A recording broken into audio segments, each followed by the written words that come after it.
Bonjour, je voudrais vous présenter un ouvrage aujourd'hui qui risque de me valoir certainement l'accusation de copinage, puisque les deux auteurs sont en effet des amis très proches, dont l'amitié m'honore, qui sont les deux membres fondateurs qui, avec Charlotte Casiraghi et moi, avons fondé les rencontres philosophiques de Monaco.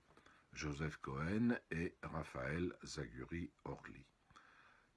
Je prends ce risque néanmoins parce que leur livre que je vous présente, L'adversaire privilégié, publié chez Galilée, me semble un livre important. Un livre important qui n'est pas une accusation, n'est pas une mise en accusation, ni un plaidoyer, encore moins, à propos de Heidegger. L'adversaire privilégié, c'est en effet Heidegger. Mais ici, Joseph Cohen et Raphaël Zaguri-Orly ne se livrent pas du tout à une enquête qui serait par exemple historique ou sociologique ou politique, qui démontrerait les accointances de Heidegger avec la pensée, avec l'action des nazis ou l'antisémitisme d'Heidegger, mais qui vont beaucoup plus loin en menant ce qu'on pourrait appeler une enquête strictement philosophique.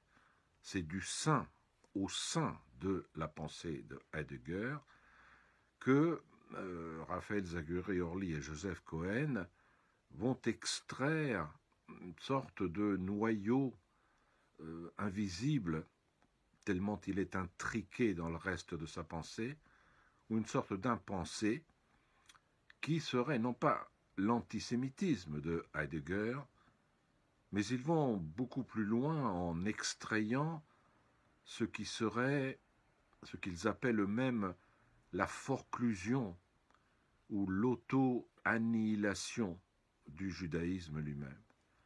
Donc il s'agit d'une chose grave qui est révélée ici par cette étude philosophique qui ne se borne pas à cela, puisque le but même à l'horizon est de penser l'événement historique, de le penser non pas au sein toujours de l'histoire de l'être, mais de le penser, selon une expression que mes amis affectionnent, à chaque fois singulièrement, c'est-à-dire que l'événement doit être pensé dans la responsabilité même qu'il inclut en advenant, et en advenant non pas simplement dans le présent, mais en charriant lorsqu'il advient la mémoire de ceux qui ne sont plus, et même la présence de ceux qui ne sont pas encore, et de penser cet événement historique sous l'égide,